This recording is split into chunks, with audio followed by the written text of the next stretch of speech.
Bom dia a todos. Hoje é domingo, dia 13 de julho de 2025.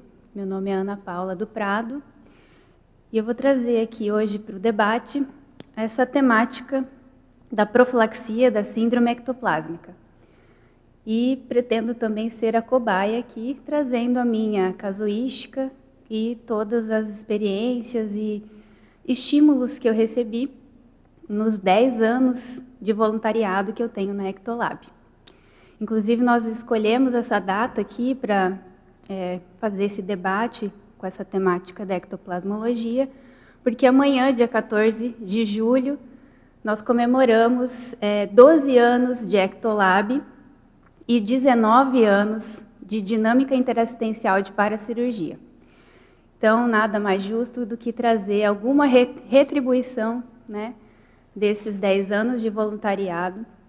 E aí, só para contextualizar, né, um pouquinho dessa temática, eu cheguei no voluntariado através desses sintomas aqui de ectoplasmia um pouco mais desajustada, né, com alguns sintomas patológicos, e eu busquei a preceptoria da Ectolab, na época, 2014, conheci o professor Hernande Leite, e aí ele foi me encaminhando. Desde então eu comecei a fazer os cursos da Conscienciologia, e aí depois vou contar um pouco mais da casuística sobre a síndrome.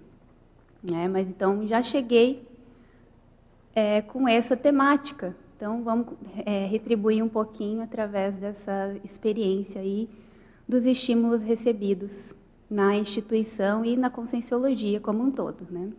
Espero poder contribuir aí com quem tiver alguma questão relacionada com esses sintomas aqui da síndrome ectoplásmica. E aí eu trouxe alguns slides aqui para a gente ficar um pouco mais didático, né? É uma temática bem complexa, né? Nós estamos buscando também entender cada vez mais ela. A síndrome ectoplásmica ela foi trazida em 2016 pelo professor Hernande Leite. Ele apresentou um verbete, depois também foi escrito no livro em 2018 pelo Hernande e pelo Giuliano Ginani. Tem um capítulo no livro que fala sobre a síndrome. Tá? E o que eu vou trazer aqui vai ser mais focado na profilaxia dessa síndrome. O que a gente pode fazer para diminuir esses sintomas, né, e para preveni-los também.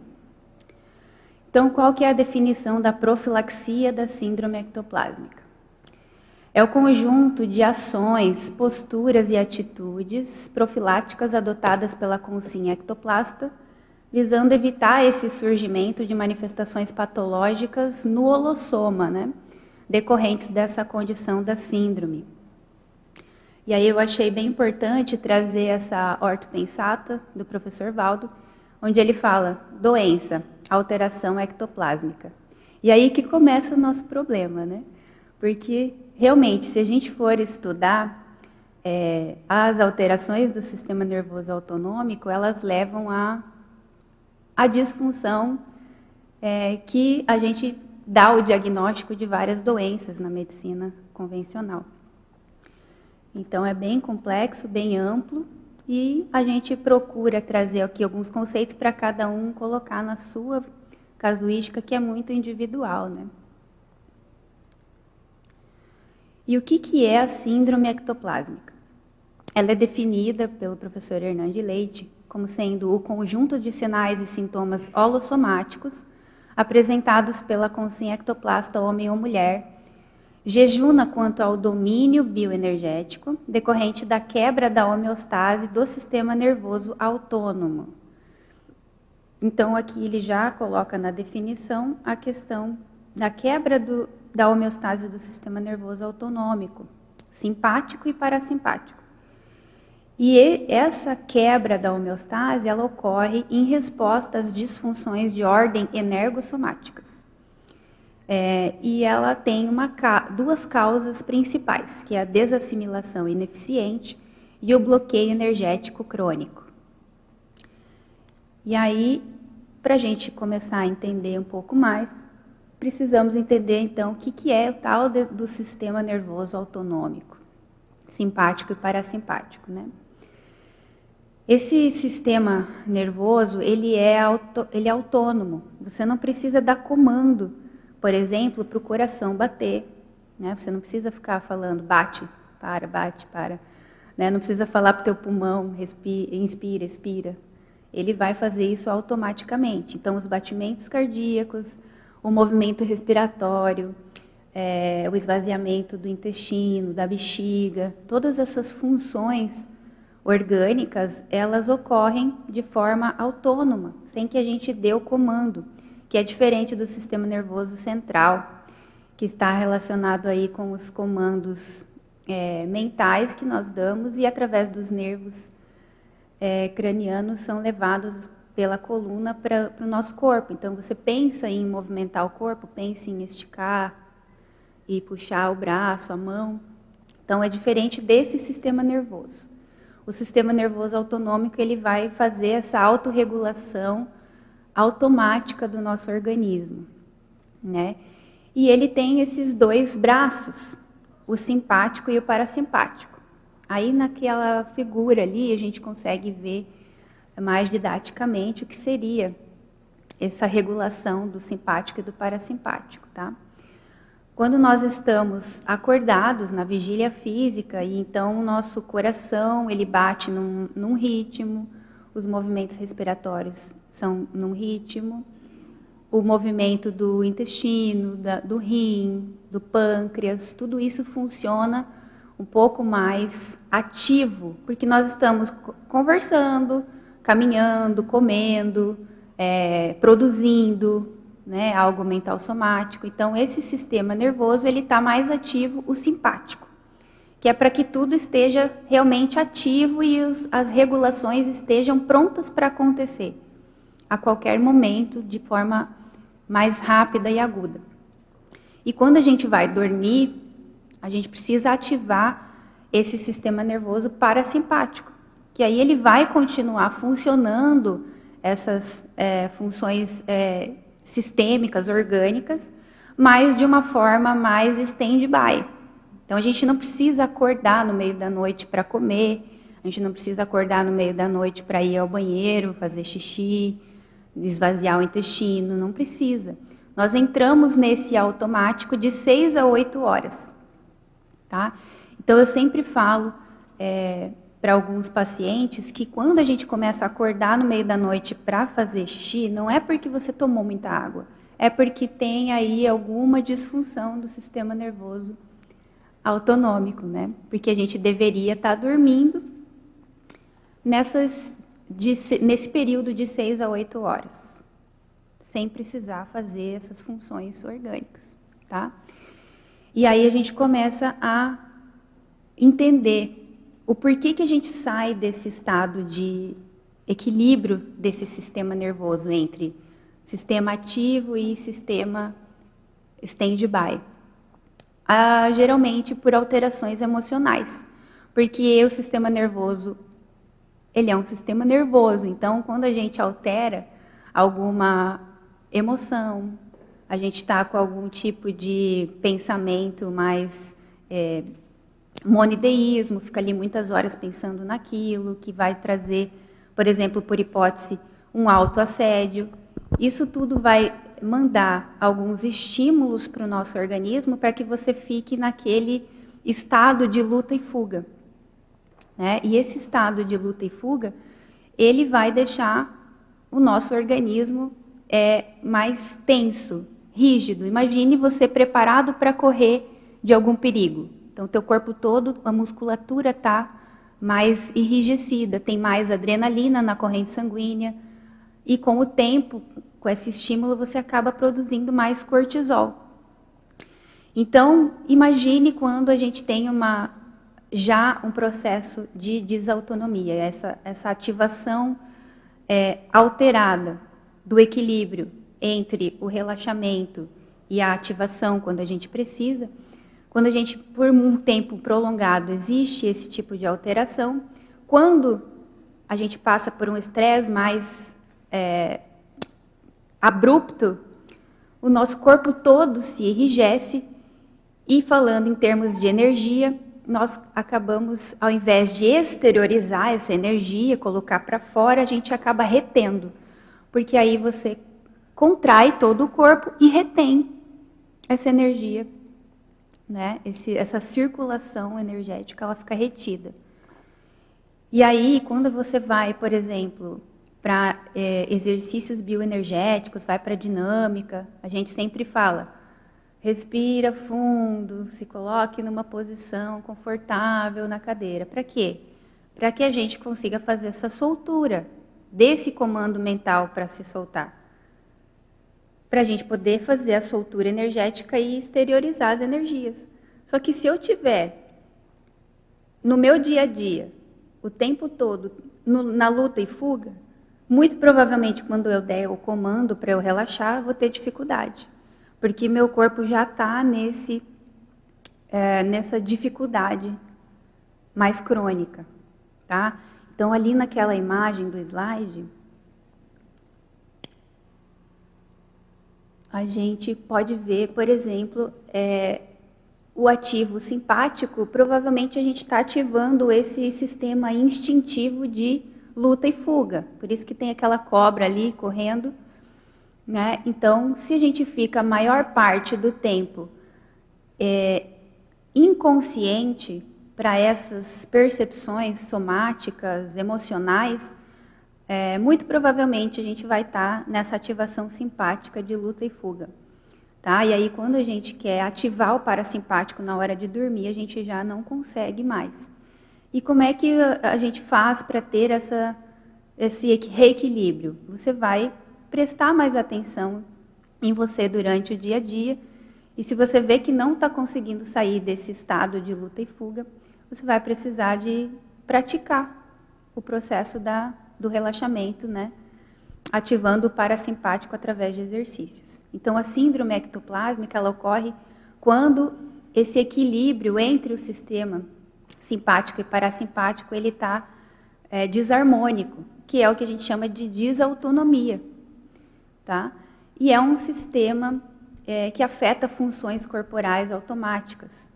Então, quando a gente está nesse sistema de luta e fuga, você vai bater o coração de forma mais rápida, e se você bate o coração de forma mais rápida, a tua respiração vai começar a ficar mais curta, mais rápida, você não vai ter mais a oxigenação que o teu cérebro precisa, que os teus músculos precisam, tudo aquilo fica alterado, e é uma cascata de disfunções que começa a ocorrer, tá? E aí a gente começa a perceber uma ação involuntária do nosso corpo, já sem uma possibilidade de autoequilíbrio. A gente fica muito exposto a esse processo de luta e fuga. Eu não sei se vocês lembram, o professor Valdo sempre falava que ele podia passar por um processo emocional ou fazer uma assistência muito forte e ele não tremia, ele sempre colocava a mão assim para frente para ele mostrar que não tinha tremor, porque ele queria mostrar para a gente que se a gente tem esse tremor é porque está indicando que o nosso sistema energético ele está alterado por conta do nosso emocional. Tá? Então, todo o processo ele começa numa cascata, né? Então, do ponto de vista holossomático, a gente precisa pensar o seguinte: bem, se eu estou com o corpo físico alterado, a etiologia ela pode ser orgânica, porque já está crônico, mas a raiz mesmo disso é intraconsciencial. Então, se eu tenho um temperamento onde eu estou o tempo todo pensando em algo, eu nunca consigo ter uma pausa, né, uma higiene pensênica, ou se eu tenho um temperamento que é bem difícil você controlar o que você está pensando, você vai ter um tipo de monideísmo, vai ficar pensando demais naquele assunto, naquela resolução de problema, né, e acaba instigando essa alteração dos batimentos cardíacos, que vai levar a uma alteração do movimento respiratório, que vai começar a estimular todas as funções orgânicas de uma forma muito forte. Então, além daquilo que precisava. Então, você acaba entrando numa sobrecarga de todo o teu organismo. Tá? Então, do ponto de vista holossomático, a interpretação desses efeitos que o soma apresenta, a gente precisa também levar em consideração esses padrões intraconscienciais, nosso jeitão de ser, sabe? Qual que é o padrão, por exemplo, da minha manifestação de pensamentos? Porque esse vai ser o padrão dos sentimentos que provavelmente eu estou sentindo a partir desse tipo de pensamento, e esses pensamentos e sentimentos, eles vão estar nutrindo a minha energia. E se eu tiver pensamentos acelerados, autojulgamento, autocrítica excessiva, preocupações excessivas, falta de discernimento, se eu for sempre levada por esse processo instintivo de luta e fuga, né, e outros processos instintivos, muito provavelmente eu vou ter sinais no meu corpo físico disso, né? E um desses sinais é essa taquicardia, o processo da ansiedade, né? Pode chegar até o processo do pânico. E aí vai levando a outros problemas mais crônicos, como doenças relacionadas aos músculos, às articulações, né? Por exemplo, a fibromialgia, por exemplo, as doenças articulares, hiperestimulação do intestino, aquele intestino irritável, né? Tudo que vai estimular demais as funções orgânicas. Então, eu preciso integrar essas manifestações da consciência na interpretação dos sintomas do soma. E esses padrões intraconscienciais, ou seja, os pensamentos e sentimentos, eles refletem nos sistemas fisiológicos. E como que isso acontece? Através do sistema energético. Tá? E o que é o sistema energético? Ele é composto pelos chakras, que é o holochakra, é o conjunto dos chakras, e os canais energéticos. Os canais energéticos, eles são mais orgânicos, eles estão dentro do soma. Então, os padrões de pensamento e sentimento, eles vão estar ali reverberando nos chakras, esses órgãos que são mais imateriais, que a gente não vê, mas que a gente sente. Né? Então, quando você tem, por exemplo, um sentimento de medo e insegurança, a gente vai estar ativando lá o chakra umbilical e sexual, que tem a ver com o rim, a suprarrenal, que vai estimular a produção desse hormônio que é a adrenalina. Medo e insegurança, a gente vai estar na luta e fuga, adrenalina e cortisol. Então, o sistema energético, ele faz essa interface entre a nossa intraconsciencialidade, os nossos pensamentos e sentimentos, e eles, através dos canais energéticos e as glândulas secretoras de hormônio, vão fazer esses comunicadores fisiológicos aí no nosso corpo físico. E como que a gente faz esse autodiagnóstico?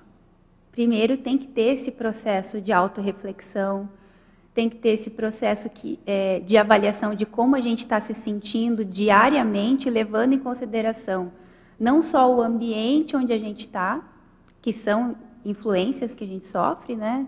Tanto do ambiente quanto das pessoas que a gente convive, mas dessas autoinfluências, do nosso padrão ali de reação a esses ambientes, a essas pessoas, que é o nosso jeitão. Né? É o nosso jeitão, o nosso jeito de pensar, questões que a gente já desenvolveu ao longo das nossas vidas, e a gente veio aqui para tomar mais consciência deles e que eles tenham menos influência negativa, tanto para nós quanto para os outros. Né? Então, a autopesquisa, nesse sentido, ela vai levantar as hipóteses que podem indicar essas reciclagens intraconscienciais necessárias para a manutenção da saúde holossomática. E esse sistema energético, ele é mediado pelo sistema nervoso autonômico. Né? Porque, igual eu falei para vocês, se você está com um sentimento de insegurança e de medo, né? O teu sistema nervoso autonômico, através do nervo vago, o nervo glossofaríngeo, ele vai fazer essa estimulação lá dos canais energéticos, que são esses feixes de colágeno que envolvem todo o nosso organismo. É uma circulação que é diferente da circulação sanguínea e da circulação linfática. Ele é uma circulação que está em todos os tecidos, não só nos vasos sanguíneos ou nos vasos linfáticos. A circulação energética ela está em todos os tecidos do nosso corpo, né? E aí vai estimular essas glândulas secretoras de hormônio. Então, o sistema energético humano ele é mediado pelo sistema nervoso. Se a gente não faz reciclagem intraconsciencial, vai lá e faz um tratamento para tratar o sistema nervoso autonômico, por exemplo, né? Eu estou com ansiedade, estou com taquicardia. Vou fazer um programa lá para sincronizar minha frequência cardíaca e respiratória, para me acalmar, vou fazer meditação, vou fazer atenção plena, enfim. Eu posso fazer tudo isso. Vou precisar tomar um remédio para ansiedade. Ok, toma. Só que se eu não mudar esse padrão do meu jeitão de interpretar as coisas, do meu jeito de interpretar as experiências que eu tenho, intra e extrafísicas, esse padrão ele não vai parar. Então é a mesma coisa que eu estivesse enxugando gelo. Por um tempo aquele sintoma vai ficar amenizado, mas nunca vai retornar um equilíbrio, uma homeostase, sem ajuda externa. E o nosso processo realmente de cura, ele é cura intraconsciencial. Não existe heterocura, não existe um remédio que vai te curar, ou uma atividade, um exercício. Isso são ferramentas para que você consiga ter maior equilíbrio e fazer essas reciclagens do teu jeitão, do teu pensamento, para que você consiga ter menos influências patológicas na tua fisiologia, no teu corpo físico. Então é um processo bem complexo e é um processo bem individual. Tem um geralzão que serve para todos nós, mas no profundo do estudo ele fica muito individualizado, né? E aí os sintomas, com base no que está no livro, né, tem uma correlação direta entre esses sintomas decorrentes dessas manifestações de alteração do sistema nervoso autonômico. Por quê? Os sintomas de ectoplasmia, eles são uma desautonomia momentânea. Quando nós estamos ativado o parasimpático, né, os sintomas de ectoplasmia, 70% foram pesquisados e tem relação com a ativação parasimpática. Né? No livro tem ali os 50 e poucos sinais e sintomas de ectoplasmia que foram estudados, pesquisados, e eles têm 70% deles têm relação com o parasimpático. Então, quando a gente está ativo o parasimpático, exteriorizando energia, exteriorizando o ectoplasma, nós temos um processo de desautonomia momentânea.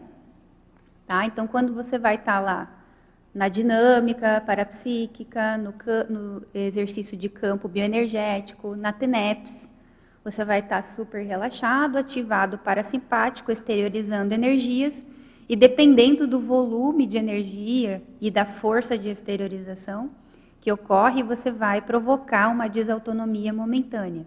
Então, a gente vai diminuir a temperatura do corpo, né? Você pode ter taquicardia, você pode ter tremor, você pode ter mioclonia, você pode ter contração da galeia aponeurótica, né, que é esse músculo aqui, músculo não, né, uma fáscia aqui da cabeça. Você pode ter espirro, você pode ter náusea, tamponamento auditivo, são todos sintomas de desautonomia momentânea. E aquilo precisa parar quando o processo da assistência acaba e a gente faz a desassimilação. Tá? Então, os sintomas da síndrome, eles têm relação com as manifestações desautonômicas, né? Como, por exemplo, alteração do peristaltismo, diarreia, desconforto epigástrico, esofagite, refluxo, fadiga, hipotensão ortostática, que é aquela tontura quando a gente levanta rápido, plenitude gástrica, sudorese, tontura e náuseas. Só que é momentâneo. Quando faz a desassim, isso precisa cessar. Se isso continua, tá? A persistência desses sintomas, ele vai ajudar a gente a fazer a diferenciação entre uma resposta parasimpática de descarga ectoplásmica ou um quadro sindrômico, que ele vai durar para além do momento da assistência. Tá? E aí, só trazendo um pouco da análise, assim, quando a gente já está falando desse tipo de ectoplasta que está consciente para o processo dos sintomas de ectoplasmia, ele está consciente que isso acontece na assistência, mesmo assim já é difícil. Agora pensa quando a gente ainda não está lúcido disso. Quando a gente está, por exemplo, lá no nosso trabalho querendo ajudar alguém, nosso colega de trabalho, e você acopla com ele, relaxa ali no acoplamento, começa a sentir os sintomas de ectoplasmia, de acoplamento, né? Começa a sentir desconfortos, não sabe desassimilar. Aí fica dias com aquilo, começa a enrijecer o corpo, começa a dar náusea, começa a mexer no intestino. Aí outro dia eu vou lá e tento ajudar meu amigo de novo. E assim vai, entende? Todos os dias eu vou e tento fazer uma ajuda para alguém que está próximo de mim. E eu estou exteriorizando as minhas energias de forma inconsciente. Então eu vou desenvolvendo essas desautonomias persistentes. E aí eu entro num quadro sindrômico, porque eu não sei desassimilar. E eu tenho já os meus bloqueios crônicos que já estão em mim. Então o processo fica muito mais difícil. E isso é quando o ectoplasta ele não tem consciência. Agora, quem já tem consciência, aí a gente já pode pensar melhor sobre melhorar esses sintomas que estão durando mais do que o momento da assistência. Pode falar. Bom dia, professora Ana. Bom dia. Muito boa a sua introdução sobre essa temática, né? Dá para sentir a seriedade que é a questão dessa profilaxia da síndrome ectoplásmica para a PROEX de todos os intermissivistas, né? Sim. E eu fiquei me perguntando aqui de uma questão básica, introdutória, mas que eu vejo que tem muitas pessoas que acabam associando isso a banalizar o processo da síndrome. Sim. Então, por exemplo, eu gostaria que você falasse sobre quem é o ectoplasta. Porque muitas vezes a pessoa não se identifica, ela tem até uma ortopensata que fala disso, né? Muitas pessoas não identificam a manifestação ectoplásmica delas, né? E aí, é síndrome ectoplásmica, só tem quem é ectoplasta. Então, se a pessoa não se identifica, ela deixa isso de lado, né? Sim. Acaba botando no cantinho. Então, se você puder falar um pouquinho sobre isso, sei que é básico, mas eu acho que é legal para a pessoa se situar, entender o quanto que isso é vasto, né, e que é transversal dentro das especialidades. Sim, sim. Obrigada por ter trazido essa abordagem, que eu acho que é bem importante mesmo, né?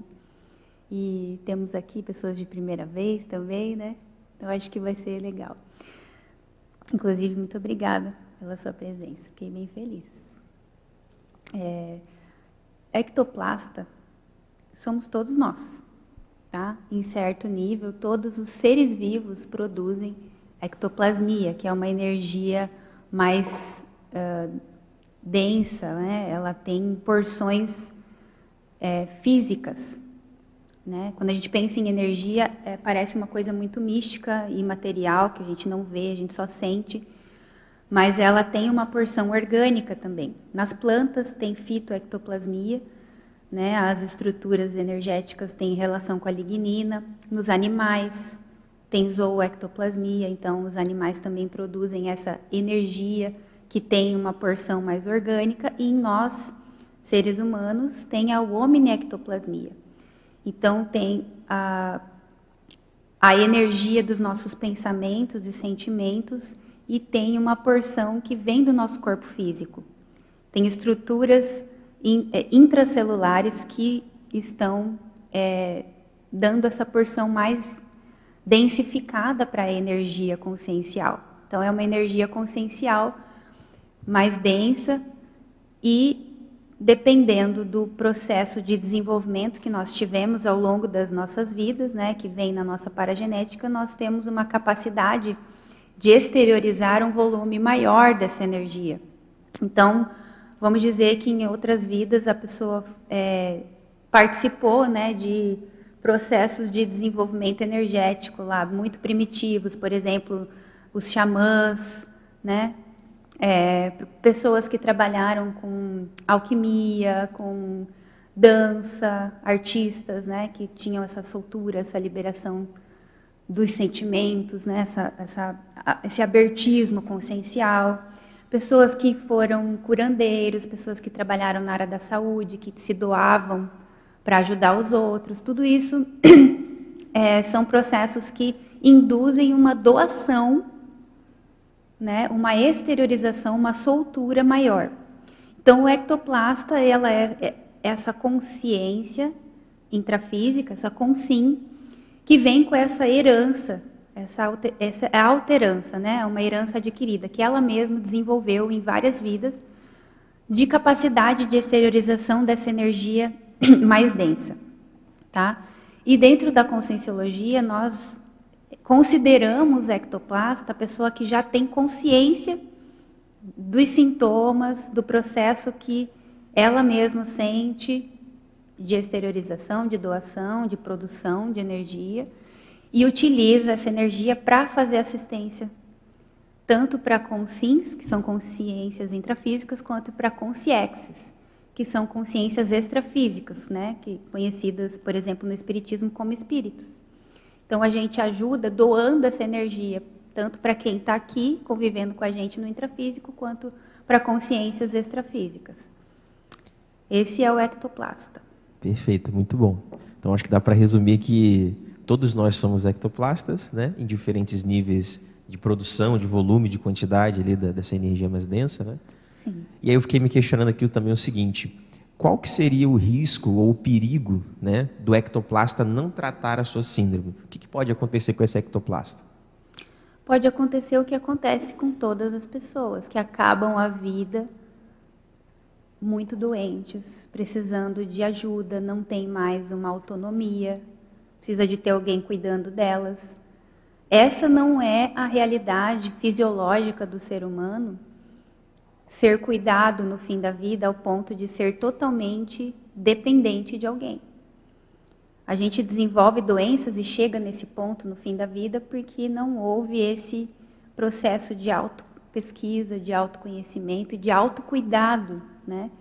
Então, eu trouxe aqui o livro do autocuidado, né, a dinâmica da saúde integral, porque se a gente inicia esse processo de autoconsciência, que é de se conhecer mesmo, de se entender, de se respeitar e de começar a fazer esses cuidados com a nossa saúde de uma forma mais séria, né?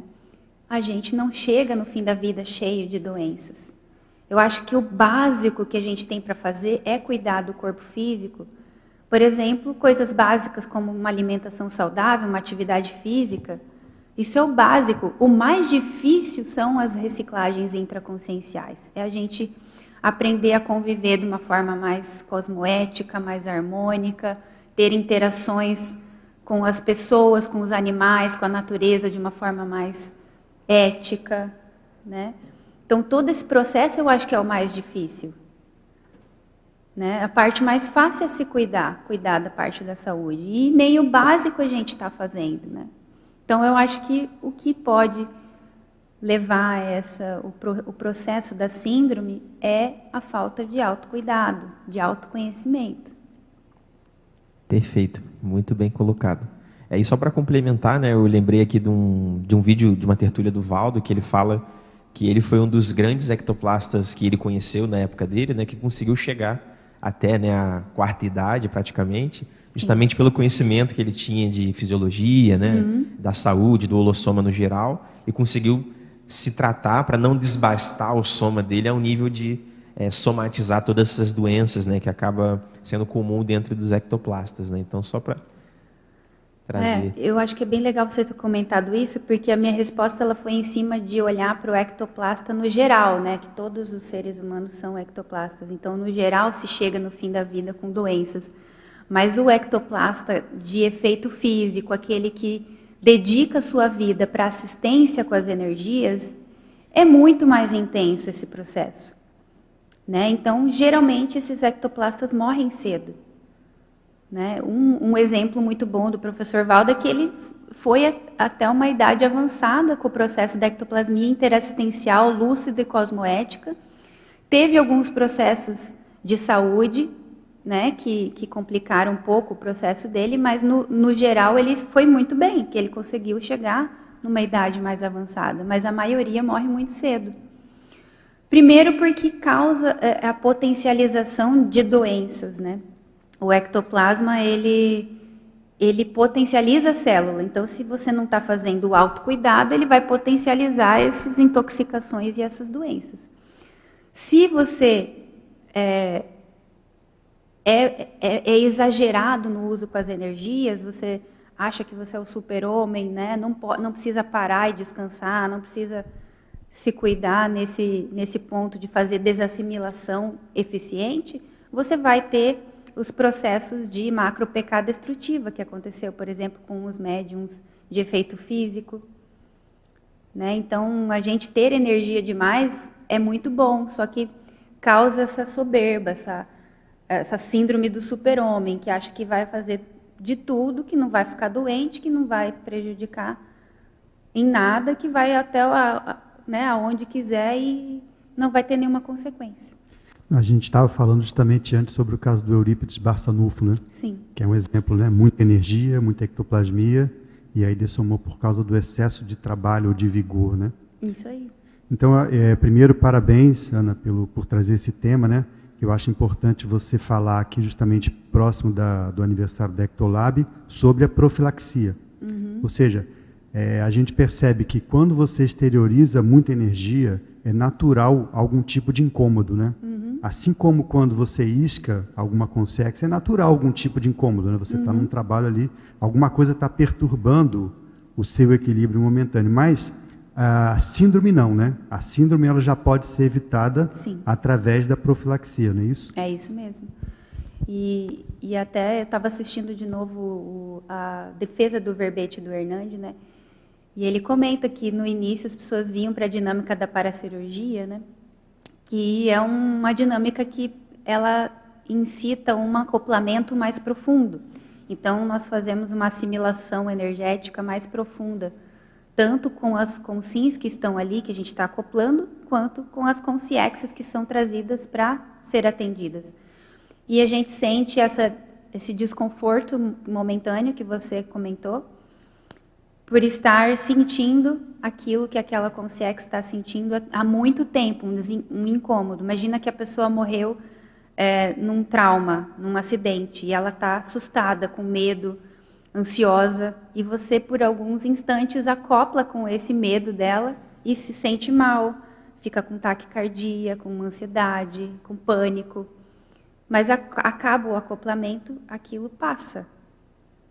Só que se a gente não se dispuser a sentir esses desconfortos momentâneos, de que adianta a gente falar que quer fazer assistência, né? Porque isso passa, né? Então, muita gente ia para a dinâmica da paracirurgia e falava para ele que não ia mais voltar, porque estava se sentindo mal.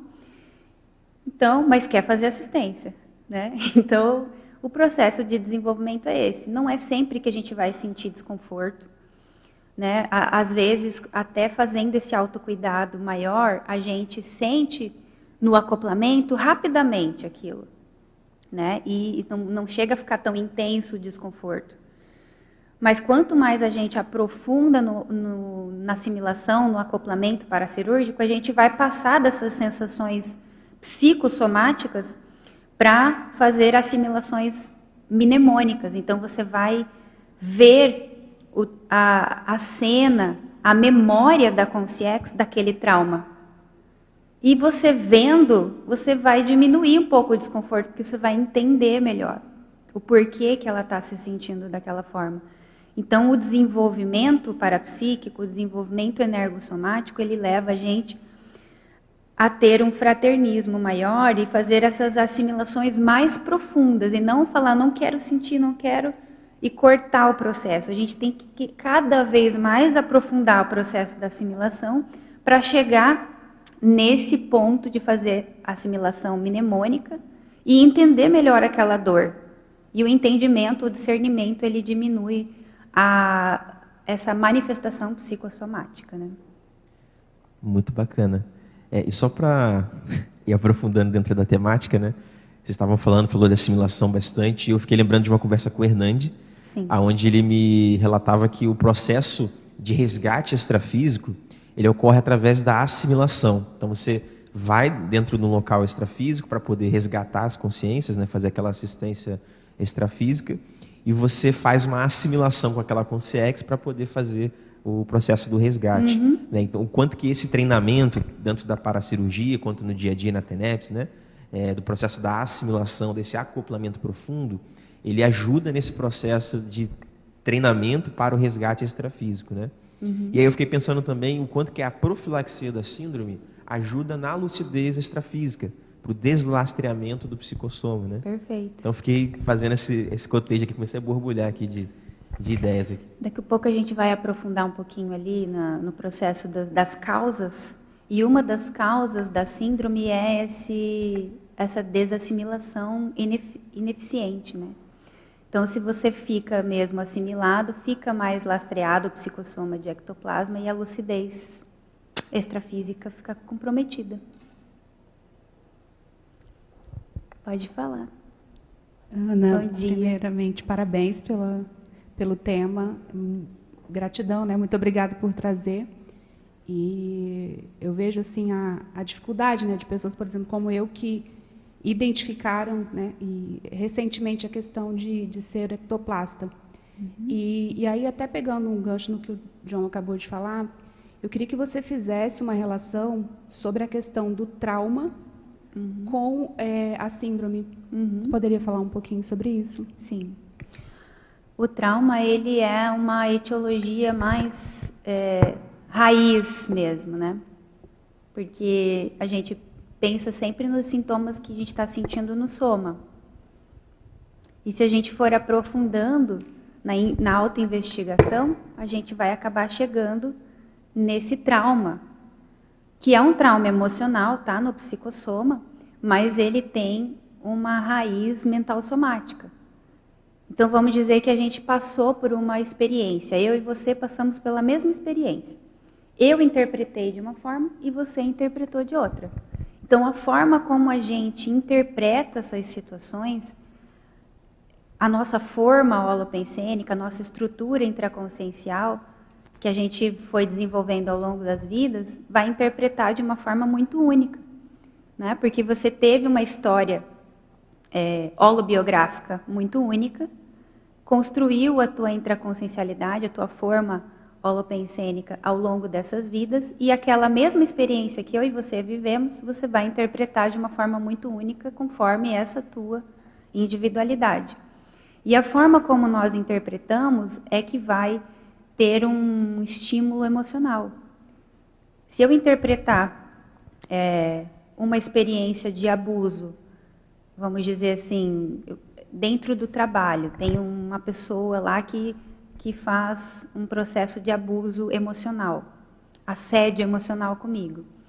Se eu interpretar de uma forma dolorosa para mim, né, se eu me colocar só como vítima, se eu nunca entender que essa pessoa tem as questões dela e que ela está me atacando porque ela mesma não tem consciência do processo evolutivo, né? Ela tem uma limitação ali, eu vou me sentir atacada e abusada, ponto.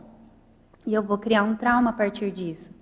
Se eu tiver mais discernimento, entendimento, inteligência emocional, eu posso interpretar essa experiência de uma forma menos traumática. Você concorda?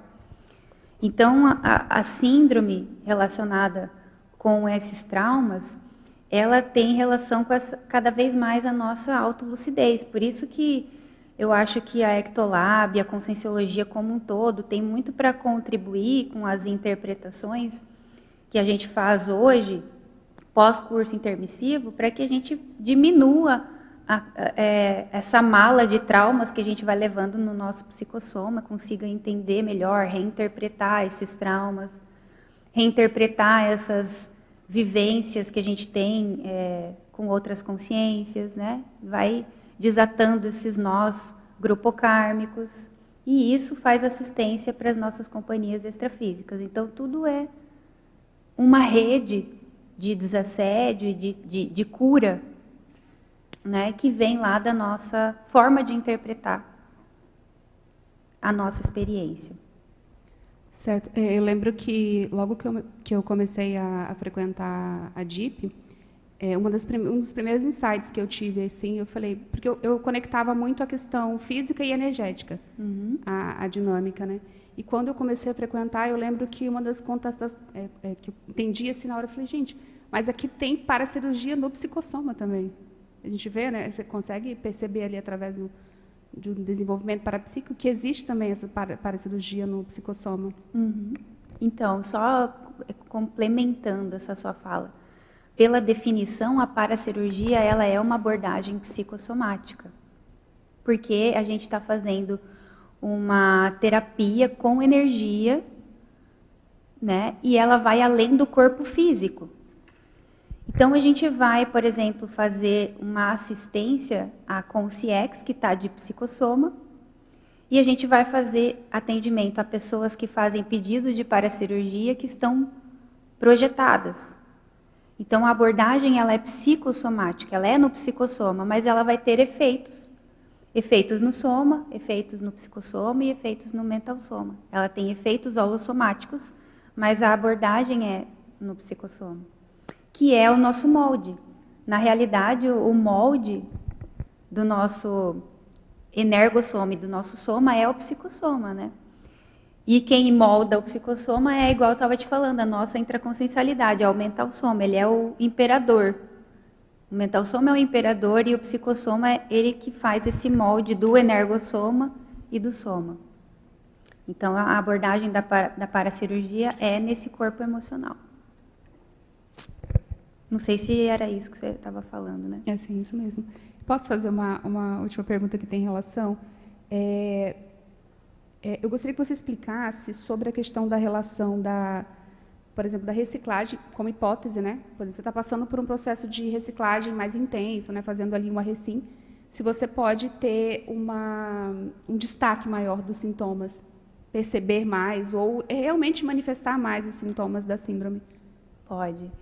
Pode acontecer quando a gente está num processo de reciclagem que a gente expõe mais aquilo que tem que ser olhado, né? Então fica mais claro, fica mais evidente. E às vezes até aparece aquilo que a gente já reciclou um pouquinho, mas ainda tem, né, um aprofundamento. E aí, de repente, você se coloca lá na paracirurgia e aquilo fica mais evidente. Ó, ainda tem coisa aqui. Então, o processo de interassistência é isso aí, sabe, Marcinha? A gente está lá se dispondo para fazer assistência, mas nós somos muito assistidos e a gente aprende muito sobre esse processo de autocura também. Eu acho que a reciclagem também, ela realoca um pouco os seus recursos para a sua reciclagem, né? Então, normalmente, assim, você está na ectoplasmia, você até sente um incômodo, mas você, pelo resto de recursos, você segura, você entende, compreende, falou? Faz um EV, faz alguma coisa que você compensa. Acaba compensando aquilo, né? Quando você está na reciclagem, é como se seus recursos fossem sequestrados para aquilo que você está, sabe? Então, vai ser, calma lá, estou fechado para obras, né? E aí não sobra muito. Então, eu acho que isso mas isso é aquela questão do gargalo, né? Você passa pelo gargalo, naquele momento é um momento difícil da reciclagem, porém, quando você passa pelo gargalo, e isso tem um verbete do Valdo, o gargalo evolutivo, né? E quando você passa por ele, tudo se abre. Então, é um momento que você concentra os seus esforços, porém, logo depois, todo o seu processo melhora, né? E vale a pena, né? Dói. Não só vale a pena, como é inevitável, né? Mas não vale tem a pena. Evolução sem gargalo evolutivo, né? Não Passar tem. de um estágio para outro já é um gargalo. Né? E a gente vê muito no processo da interassistência aqui, quando o negócio aperta, quando vamos dizer assim, que o assédio vem mais forte, né? A gente vê muitos amigos não dando conta e a interassistência aumenta. A gente não gosta de falar pressão extrafísica, né? A interassistência aumenta e muitos amigos não dão conta, não, e tira o corpo fora, né? vamos tirar um pouquinho aqui o corpo do trabalho, porque o negócio está pesando. Mas se a gente fizer os enfrentamentos, passar por esse gargalo, né, Eduardo? O negócio vale a pena. Depois a gente tem muitos ganhos evolutivos também. Tem gente que tira o corpo fora, outros tiram o holossoma fora, né? Tu tira o holossoma inteiro, né? Tem uma pergunta aqui da Miriam Kunz. Ela pergunta o seguinte: Posso só fazer um comentário sobre o que vocês estavam falando? Por favor. Furando a fila dos tele. Você pode furar. É porque vocês começaram a falar das reciclagens e tal, e eu estava pensando o seguinte, né? Que o tema é profilaxia da síndrome ectoplásmica. Uhum. E a gente vê que a maioria dos ectoplastas ainda, né? Esses mais assim que a gente reconhece, nossa, fulano é super ectoplasta e tal.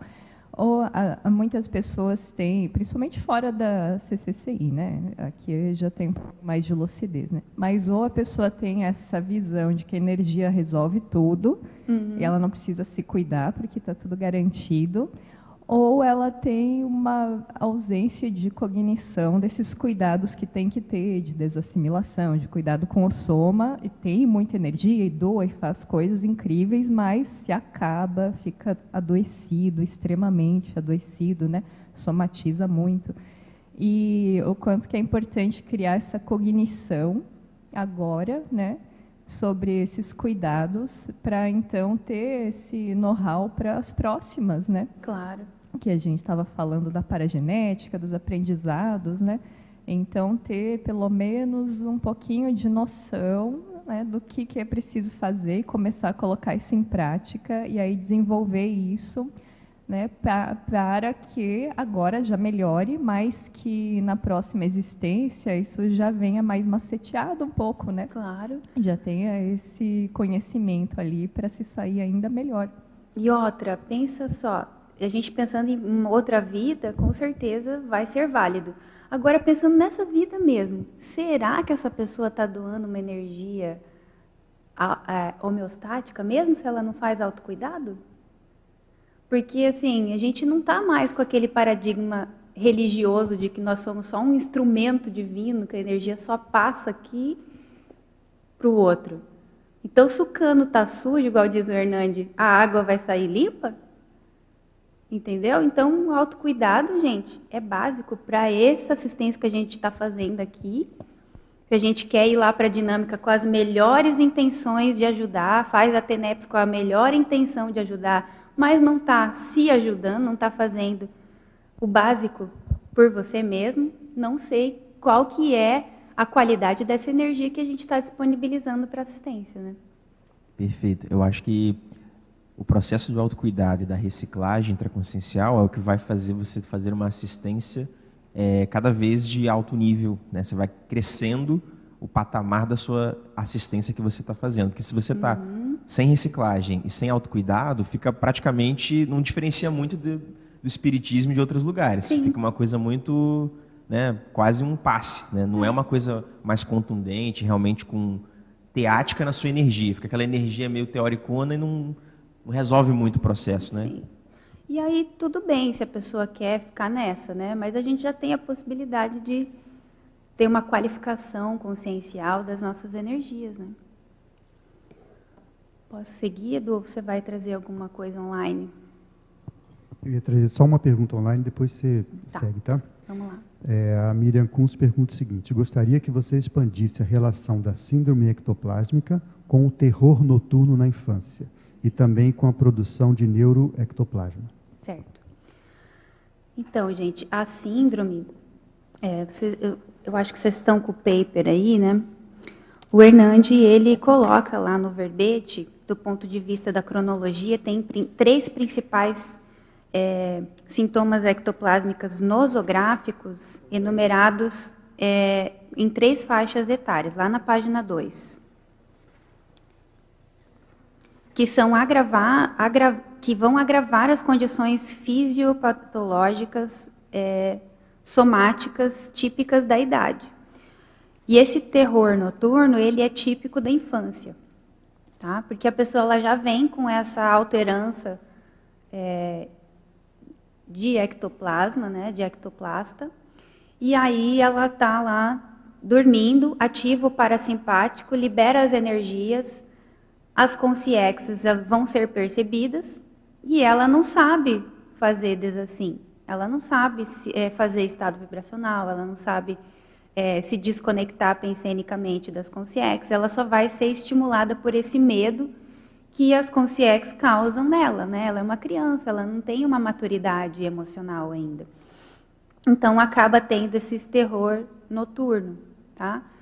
E isso pode ser melhorado se o pai e a mãe tiverem consciência do processo, né, das energias, do processo evolutivo, para ajudar a primeiro ensinar a criança a fazer uma movimentação das energias, desconectar daquele pensamento de medo, ou fazer uma limpeza mesmo energética ali no quarto da criança, né?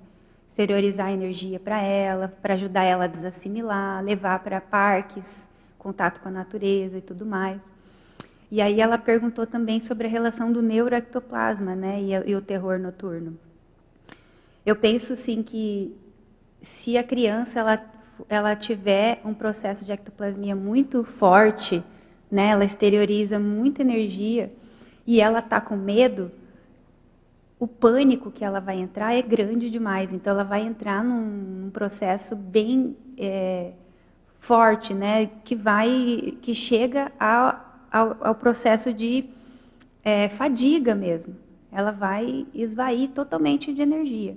E muitas vezes as consciências elas abusam, né, desse medo, desse terror aí para puxar mesmo energia.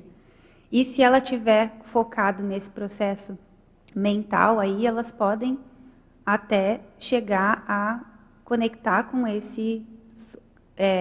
essa vampirização de energia de ectoplasma, né? E aí a criança fica acabada, né? Eu penso que seja um processo mais difícil de acontecer, mas que, dependendo do nível de ectoplasmia que a criança tem, pode acontecer. Até a gente, né? Não precisa nem ser criança. Se a gente não tem muito domínio aí da desassimilação, as consciências abusam desse processo de vampirização. Agora, interessante esses 3 itens aqui, né, da infância, adolescência, adultidade. Os 3 têm elementos de doenças do sono, né? As parassonias. Estou vendo aqui terror noturno, hipersexualidade também ligado, e a própria insônia, fadiga, né? Então deve ter relação com o simpático, parasimpático, os estágios do sono e etc, né? Sim, e até a profilaxia da síndrome ectoplásmica tem um ponto principal nesse processo do sono, né? Se a pessoa não consegue dormir bem, relaxar e ativar o parasimpático de uma forma eficiente e ter um sono de qualidade, ela não desassimila. E uma das causas da síndrome ectoplásmica é a desassimilação ineficiente, né? Até nesse verbete que o Hernande está falando sobre a síndrome, ele fala que da entrevista que eles fizeram com as pessoas que tinham a síndrome, a maioria tinha distúrbio de sono, dormia mal, tinha insônia, algum problema.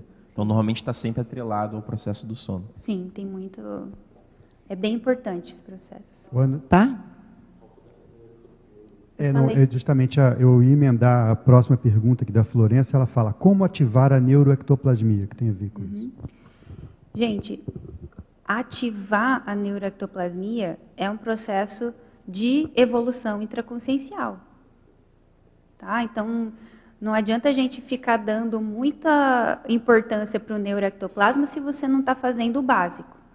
O amparador nunca vai utilizar o teu neuroectoplasma se você não tem saúde, se você não tem capacidade para doar essa energia. Então, o nosso processo de desenvolvimento ao ponto de poder trabalhar com neuroectoplasmia, ele é de autodesenvolvimento, de autopesquisa, né, de autorreciclagem, de domínio das energias, tá? Até o ponto de a gente ter essa consciência da doação de energias, sabendo que a gente vai doar neuroectoplasma e saber fazer as profilaxias, tanto da doação quanto da recuperação pós-doação de neuroectoplasma.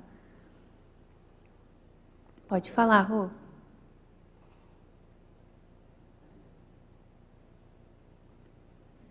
Parabéns, Ana. Parabéns pelo tema, pela profundidade técnica, né, que você está trazendo aí com todo um lastro aí, né, do professor Hernandes, mas colocando tecnicamente, na verdade, situações que são muito corriqueiras nossas, né? E às vezes assim gaps, né, hiatos que a gente tem e de compreensão mesmo, né? Então, eu queria trazer para você, contextualizando a partir do que você trouxe, de que a pessoa às vezes ela entra num processo onde ela absorve muito e exterioriza pouco, né? No início você contextualizou um pouco nesse sentido. Eu queria te perguntar qual é o efeito que você considera da TENEPS, por exemplo, em relação a esse tema, né? Então, e aí trazendo uma percepção minha. E acho que tem toda uma lógica dentro do que você está falando, do processo fisiológico, enfim, a gente sabe. Mas aí tem a questão da percepção, né? Eu, particularmente, quando na TENEPS, que aí você tem um período concentrado de exteriorização, focado, a sensação que eu tenho é que a energia da TENEPS ela me descongestiona. Tá? É como se fosse assim, eu como ectoplasta, se eu não fizer isso, e a gente faz isso outras vezes, em outros momentos, em outras condições durante o dia, mas aquele foco ali de exteriorização mais intenso, ele tem esse efeito, pelo menos eu sinto no meu organismo, de descongestionar. Essa é a palavra. Então, eu queria saber como é que você avalia isso, que relação que você faz da síndrome, né, com a TENEPS. Tá. Rô, esse teu relato, ele me mostra que você está fazendo o teu autocuidado, entendeu? E na hora da TENEPS você consegue fazer esse descongestionamento das energias, porque não é geral. A síndrome, ela mostra pra gente que existe um processo de autocuidado necessário para que na hora da assistência exista esse processo homeostático da ectoplasmia. E se isso não está acontecendo, é porque o básico não está sendo feito. Então, vou te dar um exemplo aqui que eu tenho bastante teática por causa da medicina chinesa, tá? Eu tenho o costume de ir caminhar, e caminhando eu começo a sentir onde que não está circulando bem a circulação sanguínea mesmo, os líquidos e a energia no meu corpo. Aí eu começo a fazer uma automassagem, vou lá, estimulo aquela parte do corpo, né? E aí eu até vejo, às vezes eu começo a caminhar, minha mão fica inchada.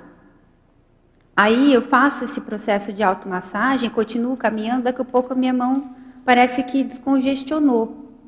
Eu fiz isso ontem, falei para o João, descongestionou minha mão, saiu aquele processo inchado. Porque o sistema energético, ele não é só o Holo Chakra, também tem os canais energéticos dentro do soma, né, que os chineses chamam de Jin Luo, e no Ocidente se chama de meridianos de energia, mas ele é o interstício, ele é essa malha conjuntiva de feixes de colágeno que está em todos os tecidos do nosso corpo. Então, se eu vou fazer TENEPS sem ter feito atividade física, se eu me alimento de alimentos muito inflamatórios, que aí deixa isso mais congestionado, esse líquido mais denso nesses canais, e eu vou exteriorizar energia na TENEPS, eu vou acabar acumulando mais energia e potencializando inflamações e processos fisiológicos desajustados. Entende? Então, a TENEPS ela tem um papel fundamental, que eu até quero trazer daqui um pouquinho a minha casuística, que ele já é de aprofundamento da profilaxia da síndrome ectoplásmica. Porque o básico da profilaxia da síndrome ectoplásmica são esses cuidados com a saúde. Para a gente poder fazer uma TENEPS e exteriorizar o ectoplasma homeostático. E nesse sentido, para quem faz e para quem não faz TENEPS, por exemplo, a pessoa ir aos poucos implementando o hábito da exteriorização voluntária ao longo do dia. Eu penso que dentro da linha que você está trazendo, isso também é profilático, né? É profilático. com consciência. Com consciência, claro. Eu vou trazer a minha casuística para vocês verem que eu exteriorizava energia o dia inteiro no hospital, sem consciência, e eu era intoxicada. Tá? Então eu vou trazer aqui só para a gente entrar nessa questão que você está trazendo aí, Rô. Tá bom, obrigada, viu? Nada. Apareceu lá, gente? Aqui, gente, eu sou cobaia, tá? Vocês ficam à vontade aí para perguntar o que quiser, tá? Então, eu cheguei na Ectolab, em 2014 eu conheci o professor Hernande Leite, e eu já cheguei muito sindrômica, tá? Só que aí eu comecei a estudar, pesquisar na Ectolab e tudo mais, entendi a síndrome ectoplásmica e fui fazer esse levantamento aí de quando é que isso começou comigo, tá? Então eu percebi que lá na infância, gente, eu tinha, deixa eu pegar aqui no paper, dá para ver melhor os sintomas que eu tinha, tá?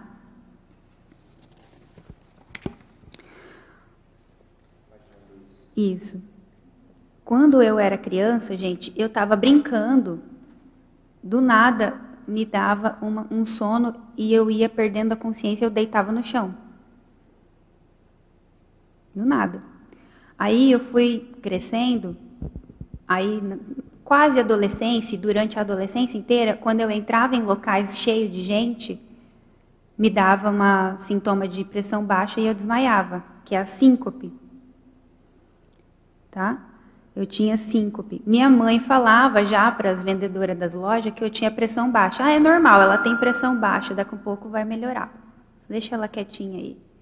Porque eu entrava nos locais muito cheios de energia, provavelmente eu assimilava aquilo tudo, não sabia lidar, e eu desmaiava. Mexia no meu sistema nervoso, e eu tinha essa alteração dos batimentos cardíacos e do movimento respiratório e acabava desmaiando. Daqui a pouco eu acordava, tudo bem. E você vê que não tinha um motivo para baixar aquela pressão. Eu não tinha alterado o meu emocional. Não tinha acontecido nada que me assustou ou que mexeu com o meu emocional. Era energético. Eu entrava no local e eu baixava a pressão, eu desmaiava. Então, eu percebi que lá na infância eu já tinha esse processo de desautonomia aí, tá? Eu não sabia equilibrar o meu sistema nervoso autonômico porque eu não tinha noção das energias ainda, né? Durante a adolescência continuou isso, foi melhorar quando eu me tornei atleta. Então, eu comecei a fazer muita atividade física, exteriorizava muita energia no vôlei, que eu tinha um ataque muito forte. Eu acho que ali eu desenvolvi essa exteriorização instintiva de energia, né? E aí melhorou. Esse negócio da síncope parou, tá? Só que eu tinha muito processo de terror noturno, tinha medo de consciência, porque eu via os vultos, né, na casa, eu morria de medo, tinha paralisia do sono, tudo mais, né? Ok. Aí, lá na época que eu me tornei enfermeira, eu ia para o hospital, trabalhava, eu amava, gente, estar lá, ajudar as pessoas de alguma forma, né, estar envolvida naquele processo ali de cuidado. Só que profissional da saúde não tem cuidado com a saúde nenhum. A gente fica lá 12 horas de plantão, tomando café o tempo todo, comendo alimentos inflamatórios, porque geralmente vai ter um bolo, um biscoito, de vez em quando uma pizza, né, Rô? Doce de leite, para dar energia, porque você está lá no plantão ralando, você tem que ter uma compensação rápida de energia, doce, doce, doce. Então, a gente não tem saúde, tá? E, infelizmente, essa é a realidade do profissional da saúde. E, com o tempo, eu comecei a desenvolver muitos processos gastrointestinais, então eu tinha o intestino bem preso, e isso me levou a alergias respiratórias, porque a permeabilidade do intestino, né, a gente comer esses alimentos inflamatórios, aumenta a permeabilidade do intestino, e aí tudo que a gente come acaba passando para a corrente sanguínea e desenvolve um processo autoimune. Então aquilo fica sistêmico, então a gente desenvolve doenças articulares, alergias respiratórias, alergias alimentares, tá? E eu tinha que tomar um antialérgico todo dia para trabalhar, porque senão eu não conseguia trabalhar. Era muita rinite que eu tinha, sinusite. E isso, tomar esses antialérgicos e estar inflamado, você só quer dormir. Quando você chega em casa, você só quer dormir, você não quer fazer atividade física. E isso me levou a ter um processo de humor rebaixado. Eu não tinha mais vontade, né, de interagir, de sair com os amigos, de fazer nada. Eu só queria ficar em casa dormindo. Né? E aí, bruxismo para dormir, né? Fazia aquela tensão. A síndrome vasovagal vinha dessa descompensação aí do sistema nervoso, o que leva à compulsão alimentar, porque você está lá fadigado em casa, não quer sair, não quer fazer nada, não tem humor para nada, acaba indo para a comida direto e reto, né? E aí a compulsão alimentar, junto com a depressão, e com o passar dos anos, vamos dizer assim que eu passei 10 anos nesse processo, fazendo plantões noturnos, né, igual a minha amiga Rô está aqui. A gente passa 12 horas lá trabalhando à noite, que era o horário que era para estar dormindo, então esse ciclo circadiano totalmente alterado. Fazendo doação de energia, porque você está se doando para cuidar do outro, se alimentando mal, assimilando toda essa energia e os processos emocionais do familiar, do paciente, das consciências, da família, aí você chega no burnout, que é a estafa total, tá? E eu cheguei nisso. Quando eu cheguei nisso, que eu comecei a me perguntar, gente, mas eu tô numa profissão que eu queria, que eu sempre quis ajudar as pessoas e eu não tenho saúde. Tá tudo errado, né? E aí é lógico que eu fui no médico e ele me receitou fluoxetina. Então, você toma a fluoxetina, vai resolver seu problema. Aí eu falei assim, não, com 28 anos não é isso que vai resolver meu problema, eu tenho que mudar essa minha rotina aqui. Tá? Então, as questões que eu fiz primeiro, assim, aí eu elenquei aqui alguns agravadores desse processo, né? Que é o desconhecimento das desassim, que eu não tinha na época, a alimentação desregrada, o sedentarismo, essa rotina de plantões noturnos, e a reclusão, o desânimo, a fuga dos relacionamentos afetivos, que mexia muito com o meu processo emocional. E aí eu comecei a mexer nesses hábitos, tá? Isso antes de conhecer a Conscienciologia, eu já comecei a melhorar a minha alimentação, fazer atividade física regular, né? Eu gostava muito de caminhar no parque, e ali que eu desenvolvi essa técnica de caminhar e fazer a automassagem. Instintivamente eu já estava estimulando aí o interstício celular, né, os canais energéticos a melhorarem a fluidez. E aí em 2014, quando eu conheci o Hernande, eu já tinha iniciado esse processo de reciclagem, assim com a saúde, mas eu tinha ainda o desconhecimento da desassim e eu não doava as minhas energias de forma lúcida e consciente com o processo da desassim. Então, tinha a falta de disponibilidade da energia para assistência, assim, mais lúcida, e a falta da desassim. E aí o Hernande me ajudou, né? Me passou os encaminhamentos, eu comecei a fazer os cursos da Conscienciologia. E então, esse aprofundamento dessa profilaxia, que começou lá com os hábitos alimentares saudáveis, suplementação, atividade física, exercícios respiratórios, ela foi aprofundando, então, para utilizar as terapias integrativas. Nessa época eu comecei a fazer a pós-graduação em acupuntura e eu entendi que os canais energéticos estavam no corpo físico, então eu comecei a pesquisar, entender o que precisava fazer para melhorar a saúde dos canais energéticos, que é a base da saúde. Né? Dentro da medicina que eu estudei, a gente foca muito na doença e no órgão doente. Na medicina chinesa, eu estudei um outro paradigma, que é focado na saúde desse meio celular, que é o rio, é o mar onde a célula está mergulhada. Então, ao invés de você tratar o peixe, que é o órgão doente, e retornar ele para esse rio doente, você trata o rio, que é o meio onde a célula vive. Né? A medicina chinesa faz isso. Então, ela vai desobstruir esses canais junto com a massagem, com a acupuntura, vai dar uma dietoterapia ali para a gente melhorar a qualidade desse líquido que vem do nosso metabolismo. Vai dar exercícios de Qigong, que são exercícios de atenção plena, né, de respiração, exercícios físicos, tudo isso para fazer a manutenção desses canais energéticos. Então eu comecei a pôr em prática isso que eu estava aprendendo na medicina chinesa e comecei também a passar por essas terapias integrativas, né? Eu fiz acupuntura, eu fiz microfisioterapia, fiz pilates, yoga, né? Depois, mais tarde, entrei na psicoterapia, mesmo com um psicólogo, né? E aí eu fiz uma mudança de paradigma profissional, porque eu penso que o ambiente também, além da gente fazer esse autocuidado, os ambientes e projetos que a gente está envolvido, eles também influem na nossa energia. Então, se eu estou envolvida num projeto lá que, na verdade, eu sei que não é lá muito legal, não é muito cosmoético, ou que eu não concordo totalmente com ele, mas eu estou lá para ganhar dinheiro, isso causa um conflito, sabe? Isso mexe no meu emocional, mesmo que inconscientemente. Então, quando a gente continua num ambiente que nos faz mal, que não nos traz felicidade, vamos dizer assim, uma compreensão daquilo que você veio fazer aqui, isso também interfere no nosso emocional e na nossa energia. Então, eu entendendo que aquilo que eu estava fazendo no hospital não estava sendo bom para mim e estava sendo muito superficial para os pacientes, eu comecei a focar tudo em trabalhar com a medicina chinesa. Isso me deu, vamos dizer assim, que eu fiquei muito mais contente com aquilo que eu estava fazendo, sabe? Então, isso melhorou demais meu emocional.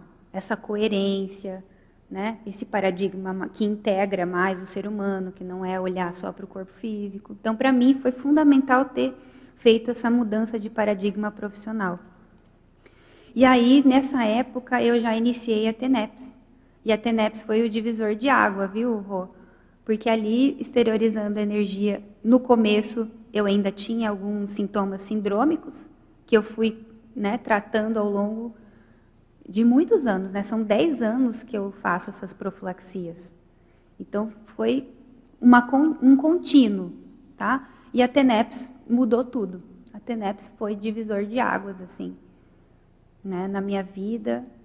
E hoje eu digo que eu sou mais eu, que foi como se fosse fazendo uma limpeza mesmo, sabe? Uma limpeza energossomática, psicossomática, e hoje eu tenho o meu mental soma muito mais autêntico. Hoje eu consigo pensar sozinha, porque não tem tanto assédio bioquímico no corpo físico doente e não tem mais tanto assédio dos ambientes que eu vivo, né? De estar num ambiente que eu não concordo cosmoeticamente com aquilo que está sendo feito, sabe? Então, as escolhas que a gente vai fazendo, elas vão diminuindo assédios bioquímicos e assédios interconscienciais. Aí, gente, a TENEPS, ela vai só crescendo, né? Ela vai só melhorando, ela vai só ensinando cada vez mais, né, o processo da assistência multidimensional lúcida. Participar de dinâmicas parapsíquicas eu acho que é imprescindível para a gente desenvolver esse acoplamento assistencial lúcido, a gente conseguir entender os sintomas que a gente sente lá em acoplamento, para entender o que é nosso, da nossa saúde, da nossa intraconsciencialidade e o que é do acoplamento. Então, é um processo de qualificação, de desenvolvimento, né? O voluntariado, porque a gente vai estar envolvido com um grupo que tem a ver com as nossas coisas do passado, né? Então, tem muitas resoluções ali para fazer, muito aprendizado para a gente adquirir e colocar a mão na massa mesmo da interassistência, né? E aí a gente vai aprofundando com docência conscienciológica, cursos de autopesquisa, consciencioterapia. E para mim também fez muita diferença o duplismo, porque em relacionamentos afetivos onde você não está disposta a melhorar, que você só quer receber, né, aquele relacionamento mais normalzão, assim, né, de ok, é carinho, é companheirismo, é construção de bens materiais juntos. Só que não tem um processo de um ajudar o outro melhorar evolutivamente, né? Então, acho que o duplismo, ele faz esse aporte emocional para a gente e ele é essa constante reciclagem intraconsciencial, né? Estímulos de reciclagem, de melhora, com apoio, né? Não é aquela coisa forçada, né? Tão agressiva e não tão sozinha. Então, acho que o duplismo, a dupla evolutiva, ela é uma técnica que ajuda demais a gente a fazer esse aprofundamento das profilaxias aqui da síndrome. Porque o ectoplasta, ele tem o processo emocional bem exacerbado, né? Então, se a gente não tem esses aportes emocionais, fica complexo. Mesmo que a gente esteja fazendo a nossa parte, sem esse aporte emocional, aí fica bem difícil. Então, vocês estão tão quietinhos, gente? Estou falando muito, é isso? Então, eu vi assim, que ser profissional da saúde já me falava que eu tinha essa predisposição como ectoplasta, mas a falta do conhecimento, ela limita muito o processo de desenvolvimento, né? E, infelizmente, o profissional da saúde que está envolvido nisso e não tem consciência do sistema energético, ele vai se intoxicando bastante. Né? É bem comum a gente ver isso. Pode falar, Rô. Ana, eu achei bem interessante, fiquei refletindo, e tem muita relação com o que eu tenho olhado em cima daquilo que a gente quer construir para essa vida, né? Eu penso que a gente vai ter um período bem mais longo ainda de vida intrafísica. E aí você trouxe um dado interessante que eu acho que vale a pena aprofundar, que você falou mais en passant, que o que os estudos, né, o que a medicina geriátrica já aponta da questão da autonomia, da autossuficiência, né? Então, a importância da gente ter esse olhar, de inserir essas providências no nosso cotidiano, quanto mais cedo melhor, justamente para garantir a autonomia até o final da vida, ou pelo menos por um período longo, né? Se a gente perder a autonomia, que essa perda seja lá, né, para os finalmente. Então, eu acho muito interessante a gente trazer essa abordagem, principalmente no sentido da limitação física. E aí, às vezes, as providências elas são muito práticas e nem sempre tão práticas, né? Então, eu queria que você aprofundasse um pouquinho mais nisso. Sim. E isso tem tudo a ver também com o que a gente quer, que a gente propõe aqui na Conscienciologia, que é de ter uma longevidade produtiva, né? Perfeito. A gente está produzindo aí as nossas GESCONs, e não só na velhice, lógico, né? Mas principalmente quando a gente tiver mais esse tempo para estar lá produzindo GESCONs, a gente ter condições físicas, orgânicas para ter esse desenvolvimento. Então, se a gente não começa na juventude esse autocuidado, né, do corpo físico, do corpo emocional, assistir o nosso holossoma, a nossa intraconsciencialidade, se a gente não faz isso, a gente vai ter muitos problemas de saúde somática e do ponto de vista de produção de GESCONs também, porque a gente acha que escrever é só sentar lá na cadeira, trabalhar energia e pesquisar um assunto intelectual e desenvolver um conceito. Só que você pensa comigo, Rô, se você está há anos com inflamações, com doenças autoimunes, você vai ter provavelmente uma alteração de saúde cerebral, né? Tanto neurotoxinas, neuroinflamações, quanto falta de vitamina, né, que impede essa manifestação mental somática genuína, autêntica, lúcida. A gente depende do corpo físico para ter um mental soma saudável.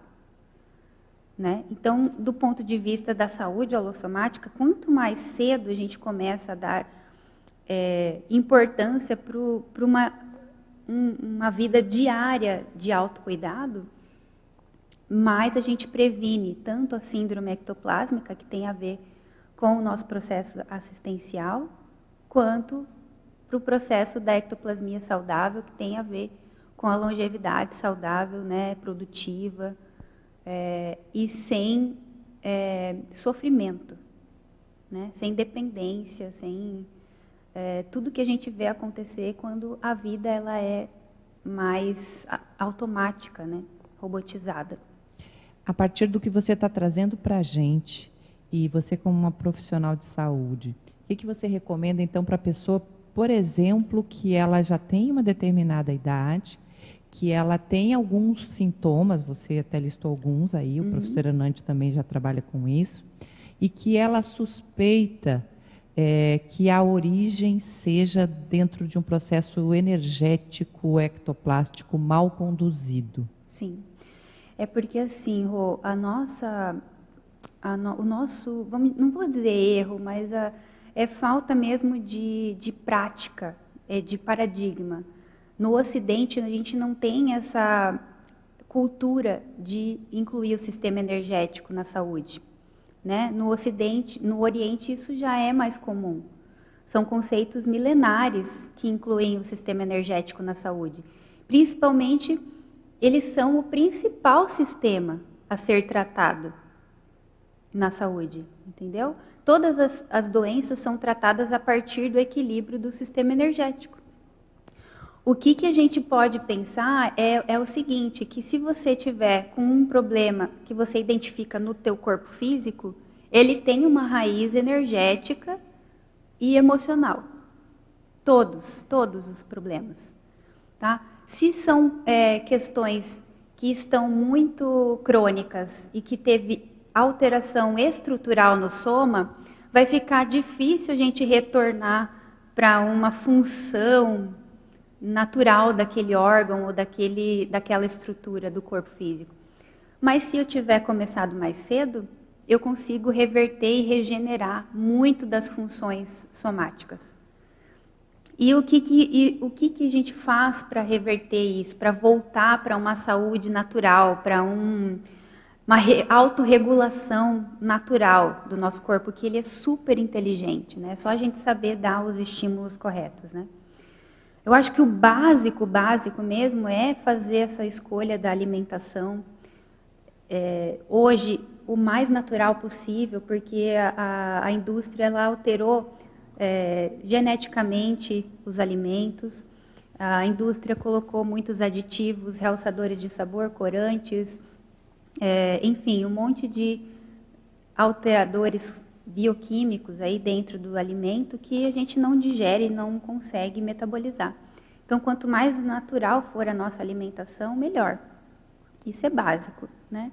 Se a gente faz uma atividade física regular, você está mexendo também no canal energético, porque a circulação é importante, não só para a circulação cardiopulmonar, mas para essa circulação energética, dos canais energéticos. Os líquidos que são distribuídos no nosso corpo, que vêm do nosso metabolismo, eles têm que estar em movimento dentro do corpo. Tá? E aqui no livro Interstício Celular, o professor Ismael ele fala muito sobre essa circulação intersticial, que é a circulação energética. Né? Porque o interstício celular corresponde ao Jin-Luo, que é o conhecido canal energético, que a gente conhece no Ocidente como meridiano. Tá? Ele fala, por exemplo, que a gente tem mais de 70% de líquido no corpo. E 20% desse líquido é o líquido intersticial.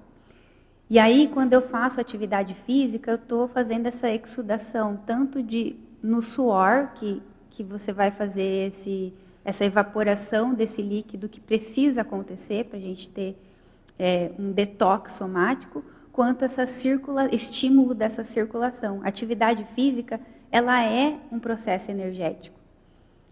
Entende? Então, quando a gente separa muito assim processos energéticos de processos somáticos, fica complexo. A gente precisa integrar, porque o canal energético ele faz essa integração do que nós somos, né, que é o mental e o emocional, no nosso corpo físico. Então, a alimentação saudável vai garantir um líquido fluido e nutritivo, e a atividade física vai garantir uma circulação saudável das energias, e isso vai permitir que a gente mantenha a função de órgãos e sistemas saudáveis. Se alguma coisa altera disso, a gente vai sentir sintoma no soma, e daí você já pode mais ou menos prever o que foi que faltou desse autocuidado, ou o que foi que você precisa implementar de autocuidado para retornar para essa circulação e essa manutenção fisiológica através das energias. E aí o processo intraconsciencial é por causa dos nossos pensenes, né? Se eu tenho lá pensamentos muito prejudicam a mim mesmo e os outros, eu vou ter pensamentos provavelmente que julgam demais, que criticam excessivamente, vamos dizer assim, que traz sentimentos de rancor, de raiva, sentimentos destrutivos, que a gente chama na medicina chinesa de energia perversa.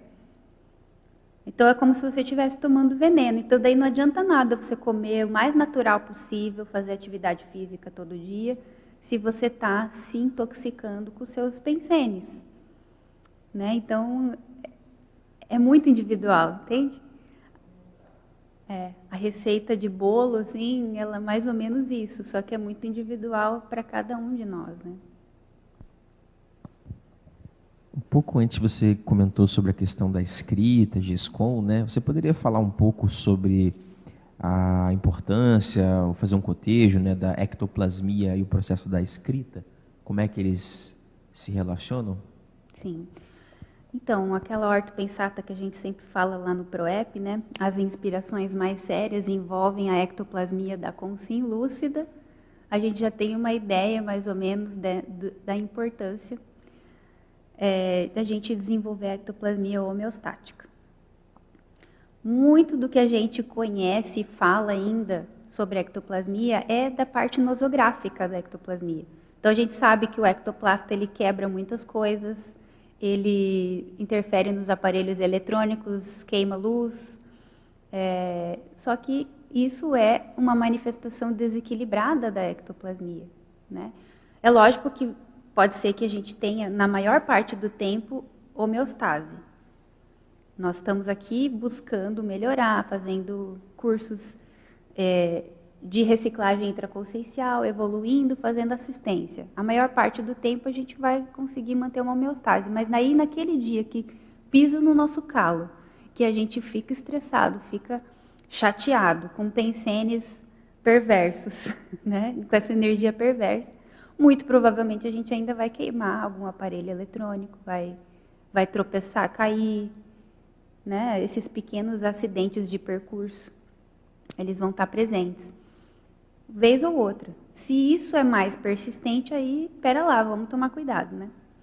Então, para a gente chegar nesse processo de ter a ectoplasmia lúcida e desenvolver GESCONs, né, utilizando as nossas energias, vamos dizer assim, materializar GESCON, materializar verdades relativas de ponta, isso requer esse processo de autoqualificação. Ele envolve toda a nossa vivência. Não é só sentar lá na frente do computador e escrever, ou sentar e ir lá na holoteca estudar. Não é só isso, né? Tem isso, mas também tem o processo de autodesenvolvimento. E aí eu acho que aqui é onde a gente trouxe na conclusão, a terapeuticologia, ela pode ajudar muito a gente a desenvolver a ectoplasmia nesse nível aí, tá? Aonde a nossa intraconsciencialidade ela vai estar mais genuína, autêntica, limpa, homeostática, e a gente vai conseguir, então, fazer produções teáticas e evolutivas, né? Tem a ver com a neuroectoplasmia nesse caso, tem a ver né? Com o desenvolvimento da neuroectoplasmia. Agora tem uma pergunta da Estela Leal aqui, ela te dá os parabéns, né? E pergunta o seguinte: existe relação entre síndrome ectoplásmica e prejuízos somáticos relacionados ao desenvolvimento da pré-menopausa e menopausa? Sim.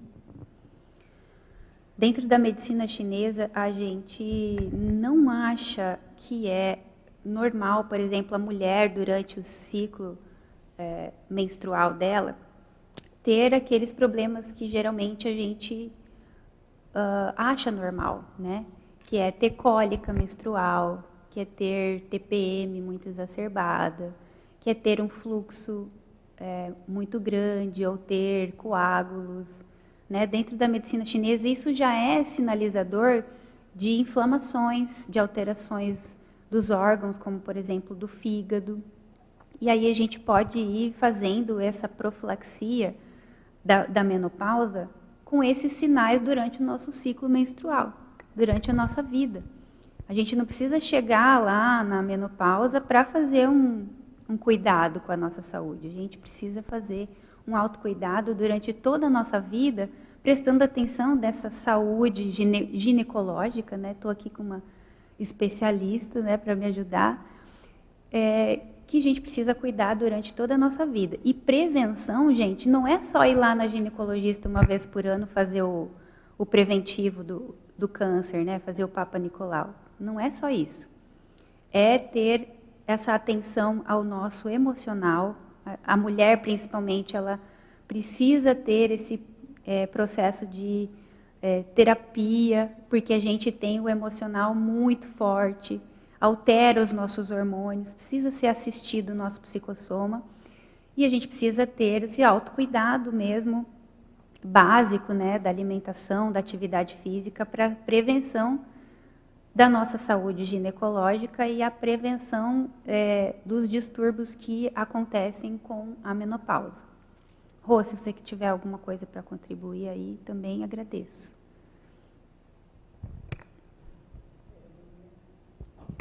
Oi. Então, como a Ana está falando, essa questão assim do ginossoma, né, é bem característica, e é tão forte a questão emocional, e a questão emocional, o nosso psicossoma fala tão alto que muitas vezes, por exemplo, uma mulher que recém iniciou uma gestação, alterando muito o emocional, ela pode perder aquela gestação. Às vezes a mulher que nem está menstruada, por exemplo, tem um baque emocional por alguma razão, ela de repente sangra, ou se estava sangrando, aquilo para. Então, porque assim, a alteração vai a um nível tal que os hormônios eles se modificam muito drástica e rapidamente, que pode modificar. Então, tudo isso tem a ver com, primeiro, com a questão dos nossos pensenes, segundo, com o que eles fazem dentro do nosso organismo, né, com o que eles alteram o interstício celular, e as nossas energias, ou elas vão se exacerbar muito, ou elas vão intensificar algum processo pré-existente, tipo inflamatório, até mesmo gastrointestinal, e aquela questão ali da absorção de toxinas, ela se torna, ela dá um boom assim, e o prejuízo pode ser muito grande se você já tiver naquele momento alguma coisa pré-existente que você, vamos dizer assim, não sabia, ou que não soube tratar, ou não melhorou. Então, assim, é bem isso aí mesmo. Então, a questão da menopausa vamos dizer assim, um momento na vida da mulher que é bem profundo, porque chega um momento de maturidade emocional, psíquica, e muitas vezes não chegou àquela maturidade orgânica, né, que a gente fala. Então, assim, a questão psicossomática alterada, muitas vezes por relacionamento, por problema de vida, de trabalho, de tudo, ela desorganiza a questão hormonal de tal maneira que, quando acontece realmente a falência dos ovários, pela menopausa, que é um processo natural, a questão, vamos dizer assim, do cérebro, né, ele reage de uma forma tão grande que os hormônios que tentam estimular os ovários, eles ficam tão altos que a pessoa começa a sentir milhões de coisas diferentes que tem que correr atrás mesmo. Se não repuser os hormônios, a pessoa entra em assim, um estado bem alterado, né, assim, emocional daquela fase de vida, e gera determinadas complicações até familiares, de trabalho, licenças médicas assim, prolongadas e tudo mais. Então, assim, quando a gente tem a capacidade, eu tenho tempo, né, de fazer esse estudo, como a Ana está citando aqui, é importante pôr demais, principalmente da questão alimentar. Hoje em dia nós vemos assim, uma gama muito grande de pessoas com grau de obesidade mórbida, né, muitas vezes até gestantes, a maioria delas, e nessa fase da vida é complicado a pessoa retornar a hábitos de vida sem aquele desejo, aquela decisão própria de reverter o processo, porque leva tempo, né? E aí tem um monte vamos dizer assim, diferenciais de vida que a pessoa muitas vezes não consegue nem sair do lugar. Então, essa busca, ela tem que ser mesmo precoce, se a pessoa puder tomar essa consciência e investir, né, no próprio processo de vida dela, da pensenidade, das energias, né, para poder reequilibrar o processo e conseguir cumprir um pouco mais da programação existencial. A gente vai prevenindo e também tratando coisas que a gente já trouxe aí de outras vidas, né? Que também pode influenciar muito a nossa genética, essas questões paragenéticas, né? Então é bem complexo. Vamos aproveitar aí o tempo que a gente tem para se cuidar. Eu fiquei pensando agora, e depois da fala da colega ali, estava refletindo antes a importância de aprofundar nesse estudo e cruzar, né, esse estudo integral. Porque conforme você foi falando dos sintomas ali no período, né, no ciclo menstrual, eu fiquei pensando, nossa, tem coisas que eu já superei. Aí eu fiquei tentando fazer uma conexão, tipo, qual foi o processo intraconsciencial que eu superei para superar a questão física, entendeu? Olha a importância da autoobservação e da autopesquisa nesse sentido. Sim, sim, total. Sem isso, né, a gente não tem noção do que está tratando e curando. Isso é autocura, né? E a inteligência, né, do processo evolutivo está à sua disposição o tempo inteiro. Ana, eu queria aproveitar que eu estou com o microfone e fazer se eu consigo até formular a minha pergunta assim, de uma maneira correta, porque realmente é algo que eu não tenho muito conhecimento. Qual que é a relação dessa questão do parapsiquismo, e aí até da questão da parhistória, né, da holomemória? Qual a conexão, né, e como influencia nessa questão da síndrome? Porque eu pergunto isso porque eu percebo assim, né, fazendo uma retrospectiva desta vida, eu banquei alguns processos energéticos e de reciclagem sem ter esse conhecimento que eu estou acessando agora. E como, né? De onde vem esse conhecimento? Eu fiz uma associação também com a memória de todos os corpos, né? Porque cada corpo ali tem o seu processo de memória. Então, o quanto foi possível esse processo de desassimilação sem ter o domínio desse conhecimento? Eu queria que você aprofundasse um pouquinho nisso. Eu acho que a importância da gente fazer o que estava conversando com o Eduardo no começo, o estudo da fisiologia, tá? Porque a gente faz esse processo de autopesquisa aqui e tem acesso às nossas retrovidas e memórias de experiências holobiográficas, e isso tem uma influência na lucidez daquilo que a gente está fazendo e precisa reciclar e precisa trabalhar nessa vida, né? Em termos de resoluções grupocármicas e interassistência.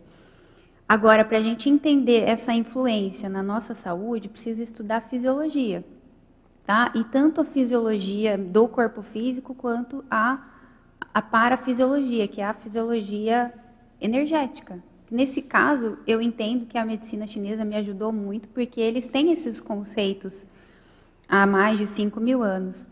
Então, entender, por exemplo, tá? Uma coisa bem importante para todos nós, entender, por exemplo, o sistema nervoso autonômico relacionando a importância do hipotálamo e do nervo vago.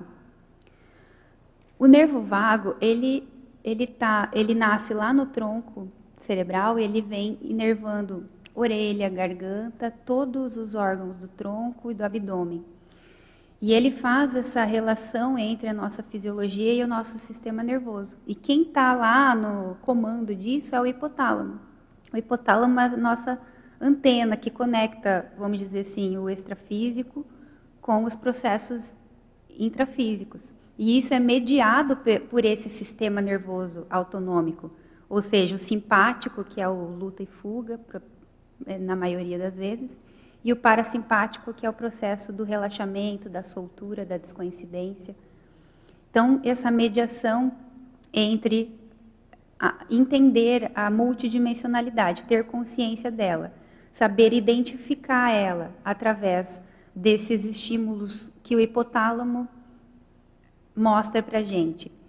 E a fisiologia mostra, porque se o nervo vago está inervando todos esses órgãos e a gente, na hora do acoplamento, sente alguma sensação em algum dos órgãos, Porque está mexendo na nossa fisiologia, estimulando. Você não está doente, só está tendo um sintoma de acoplamento. E no processo de autopesquisa é do mesmo jeito. Então você vai, de repente, acessar uma memória tua de outra vida. Aquilo vai ter uma repercussão. E ali você vai fazendo essa autorreflexão. O que mexeu? Qual foi o órgão? Qual foi o chakra? Quais são as emoções que eu vou precisar revisitar? Sabe? Então, essa autopesquisa integrada, ela necessita desse estudo da fisiologia e da parafisiologia para a gente fazer esse aprofundamento. Ao meu entender, é necessário você entender de fisiologia e parafisiologia. Até porque se a gente não conseguir identificar esses sinais, vai ser difícil a gente aprofundar, né? Vai vir superficial o acesso. Porque você não identificou, então por que o amparador vai vir te trazer mais coisa que você não vai nem conseguir digerir, né? Entender e colocar, vamos dizer assim, evolutivamente na tua autopesquisa. Então, é um processo integrado. E aí a importância de você embasar, às vezes, com os processos de superações dessa vida, né? Porque às vezes a gente fica, acessar, resolver, mas se não está bancando nem os processos dessa vida, como que você vai bancar de uma retrovida? Porque muitas coisas a gente está só repetindo, né, Marcinha? Então, as repetições dessa vida, elas vão indicando o que é que a gente passou nas outras. Eu penso assim, né? Lógico que tem coisa que está escondida, né? Mas muito do que a gente está vivendo hoje é uma repetição, né? Será que dá para a gente ir mais? Tem mais aí? Não, a gente chegou no horário. Eu queria só que você fizesse, então, suas considerações finais. Tá. Pessoal, então, assim, dentro de tudo que a gente falou, eu acho bem importante a gente dar uma aprofundada aí no processo do estudo da desassim eficiente, tá?